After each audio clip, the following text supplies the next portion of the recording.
Halo guys, apa kabar? Kembali lagi bersama Ari Movie. Pada kesempatan kali ini saya akan melanjutkan series Fast Furious yang kedua.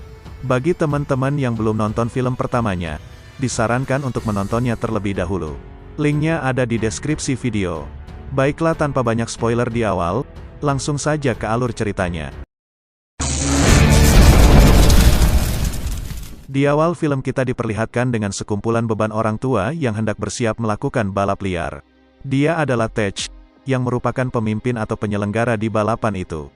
Di malam itu ternyata mereka hendak melakukan aksi balapan liar. Di sini Tej membutuhkan 4 peserta. Dia bernama Julius, Jack dan Suki. Melihat jika peserta masih kurang 1, akhirnya Tej menghubungi temannya untuk ikut hadir mengisi slot yang kosong. Tanpa banyak cincong, teman Tej langsung bergegas menuju lokasi. Sembari menunggu teman Tej, mereka pun sambil beach dance ala Jamet Kuproy.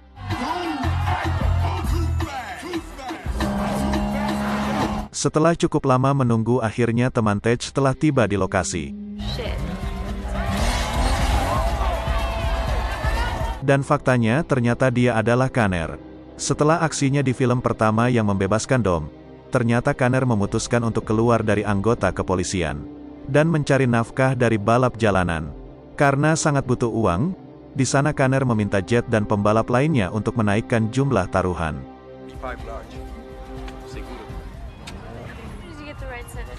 Pada saat itu pula Kanner melihat wanita seksi yang menjadi penonton, sehingga membuat Kanner tak bisa mengalihkan pandangannya. Dan pada akhirnya yang ditunggu-tunggu pun tiba.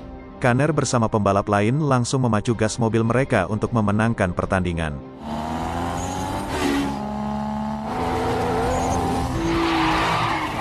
Pada saat itu Kanner dan Jack saling menunjukkan kemampuan mereka, di mana mereka saling salib menyalip untuk merebut posisi pertama. Sedangkan Julius dan Suki berjibaku di posisi ketiga dan 4.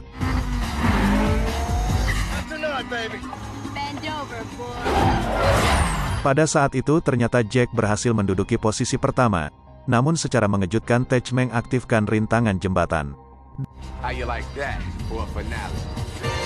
Dengan kejeniusannya, Kanner langsung mengaktifkan nosnya pada saat menaiki tanjakan. Dengan begitu ia berhasil menyusul Jack dari atas. Jack yang terkejut lantas membanting setir dan ia pun menabrak. Sedangkan Julius yang bernyali kecil langsung menghentikan mobilnya.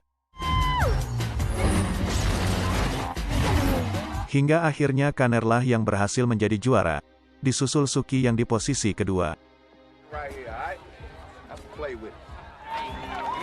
Setelah itu Kanner mencoba untuk menunjukkan tajinya mengepek Monica, namun sial datanglah polisi di saat bersamaan, sehingga membuat mereka semua bergegas kabur dari sana.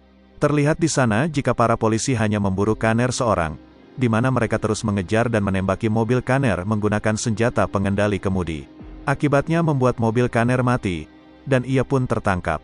Di kantor polisi, Kanner diinterogasi oleh mantan atasannya yaitu Bilkins. Bilkins mengungkapkan kekecewaannya terhadap Kanner yang lebih memilih keluar dari kepolisian untuk membebaskan Dom. Bilkins berkata jika ia dengan sengaja mengincar Kanner, karena mereka butuh bantuan Kanner untuk menyelesaikan suatu misi.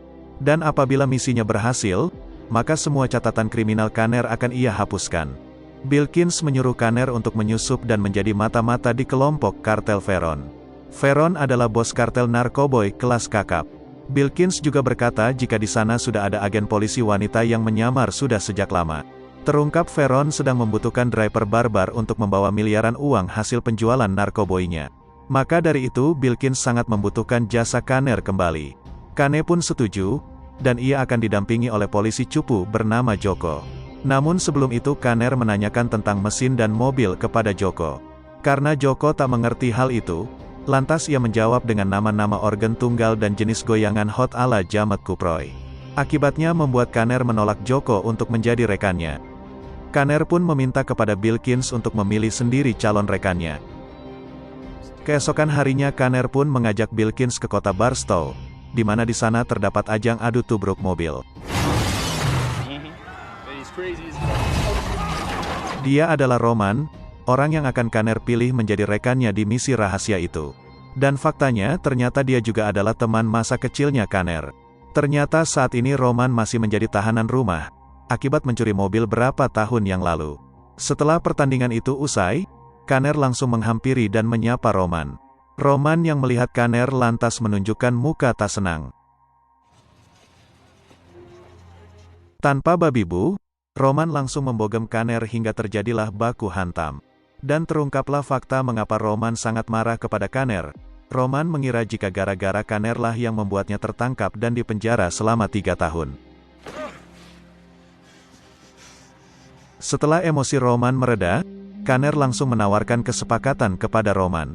Kanner berkata jika Roman bersedia membantunya menyelesaikan misi itu, maka gelang kaki dan catatan kriminal Roman akan dihapuskan. Sebelum melakukan tugas itu, Kanner dan Roman mendapatkan mobil keren masing-masing. Kanner pun dibuat terkejut karena di sana terdapat Monica, wanita seksi yang ia taksir di balapan sebelumnya. Faktanya ternyata Monica adalah agen polisi yang menyamar terlebih dahulu ke dalam kelompok Veron. Dan saat ini ia sudah dipercayai Veron, hingga dijadikan pacar oleh Veron. Setelah itu Kanner, Monica dan Roman langsung bergegas menjalankan tugasnya. Akibat kecantikan Monica, membuat Kanner tak bisa mengalihkan pandangannya. Setibanya di kediaman Veron, mereka bertemu dengan 6 orang lainnya yang juga ingin melamar pekerjaan sebagai driver pembawa uang. Pada saat itu Veron menyampaikan tugas pertama kepada mereka. Veron menyuruh mereka untuk mengambil paket yang berada di dalam mobil Ferrari miliknya yang saat ini telah disita. Mobil tersebut berada di Little Haiti. Veron juga berkata barang siapa yang berhasil mengambilnya, maka mereka akan mendapatkan imbalan yang sangat banyak, sekaligus diterima menjadi drivernya. Mendengar hal itu lantas dengan cepat mereka berlomba-lomba untuk mengambilnya terlebih dahulu. Kanner, Roman bersama 6 driver lainnya pun langsung tancap gas sambil menunjukkan skill balap mereka.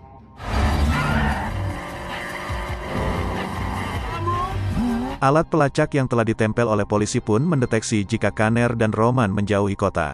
Para polisi yang melihat itu pun mengira jika Kanner dan Roman berniat kabur dari misi. Kembali lagi ke Kanner dan Roman yang saling salip-menyalip untuk menunjukkan taji dalam mengemudi.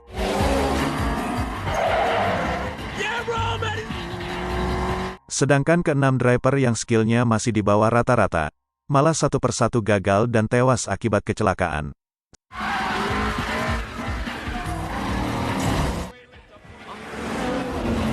Singkat cerita, Kanner dan Roman telah tiba terlebih dahulu di tempat mobil sitaan.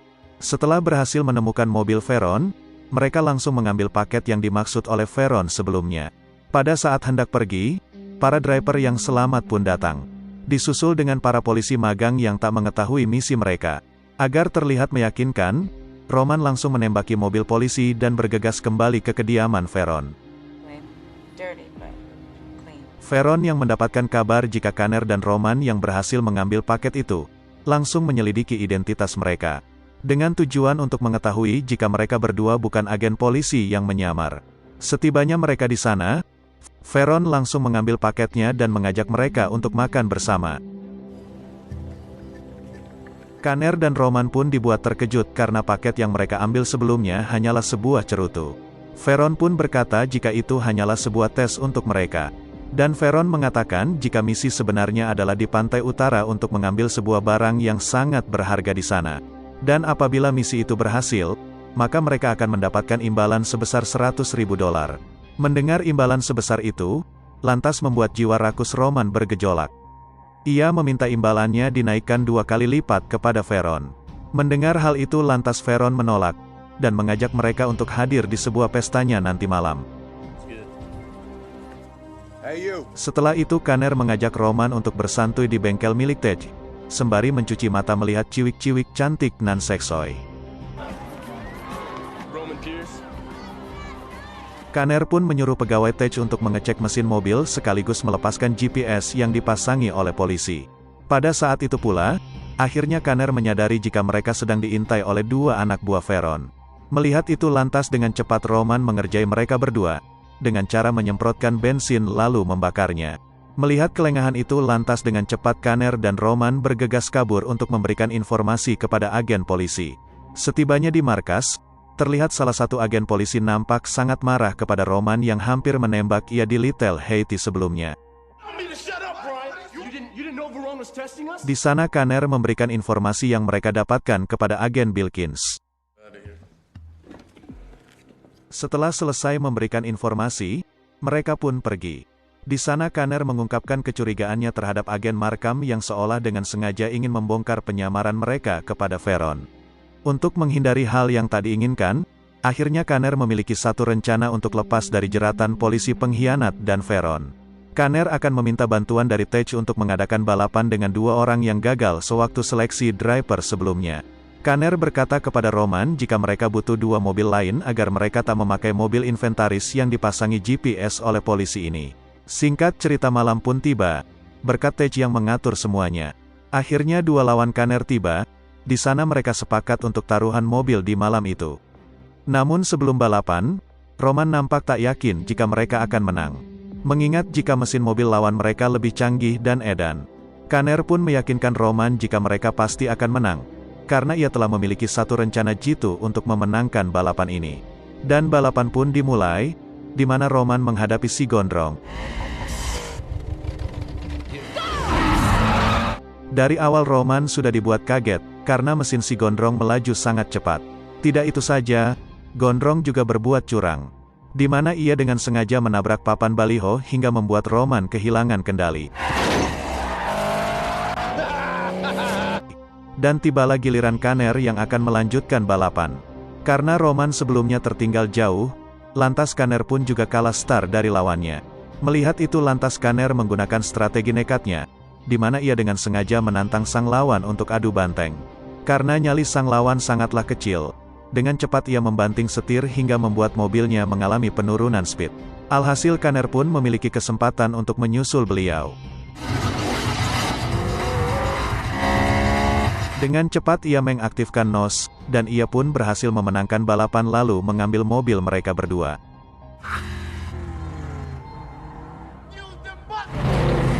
Setelah itu Kanner dan Roman menepati janjinya untuk pergi ke pesta di bar miliknya Veron. Di dalam sana mereka dibuat terkejut setelah Veron memperkenalkan salah satu detektif senior yang juga bekerja sama dengannya. Tidak sampai di situ saja, Veron juga menunjukkan kesadisannya dengan menyiksa detektif itu menggunakan tikus berdasi. Maksudnya tikus selokan.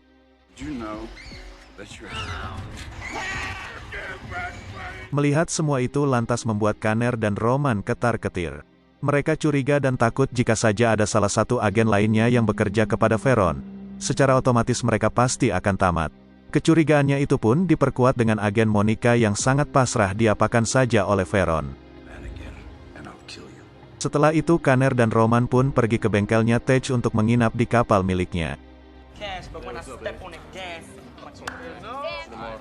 Pagi harinya Kanner yang tidur di kapal Tej ditemui oleh Monica.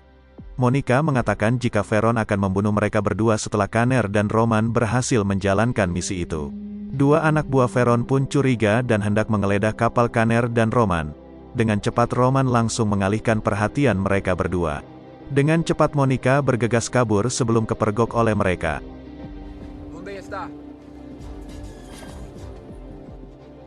Setelah mendapatkan informasi dari Monica sebelumnya, Kanner dan Roman langsung memberitahukannya kepada para agen polisi jikalau Veron hendak kabur ke luar negeri. Dan saat ini ia sedang dalam proses pencucian uang. Mendengar berita itu lantas para polisi akan berniat melakukan penyergapan saat Veron tiba di bandara nanti. Untuk menghindari hal yang tak terduga, Kanner meminta bantuan dari Tej lagi untuk antisipasi misi yang akan mereka lakukan besok. Setelah selesai, Kanner dan Roman saling curhat dari hati ke hati mengingat persahabatan mereka sedari kecil. Pada saat itu pula Roman menyadari jika ia tertangkap oleh polisi bukanlah salah Kanner, melainkan salahnya sendiri yang ceroboh dalam beraksi mencuri mobil seorang diri. Singkat cerita pagi pun tiba, di mana Veron bersama antek-anteknya hendak menuju ke bandara. Ternyata di sana juga sudah ada agen mata-mata yang langsung memberi kabar ke kantor jikalau Veron sudah OTW. Dengan cepat puluhan polisi lokal bersiap untuk menyerbu dan menangkap Veron bersama antek-anteknya. Sedangkan Kanner dan Roman, kini mereka diajak dua anak buah Veron untuk menjemput triliunan uang hasil bisnis haram Veron.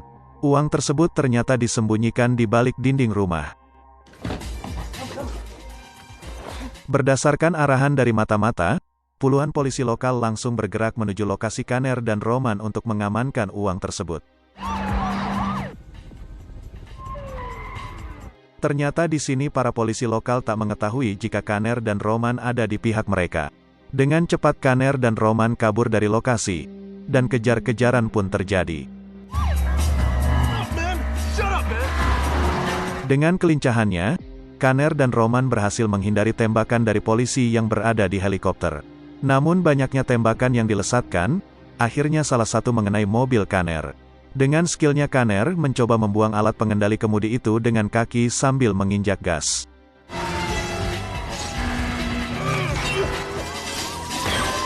Walaupun mereka sudah tertinggal jauh, para polisi itu tetap saja memburu Kaner dan Roman kemanapun. Kaner dan Roman pun memasuki sebuah ruko untuk menjalankan strategi yang mereka buat bersama Tej sebelumnya. Dan setelah rukonya dibuka, para polisi itu pun dibuat terkejut dan bingung karena banyaknya mobil sport yang keluar. Melihat itu lantas dengan cepat Kaner dan Roman mengganti mobil mereka dengan mobil hasil taruhan mereka sebelumnya.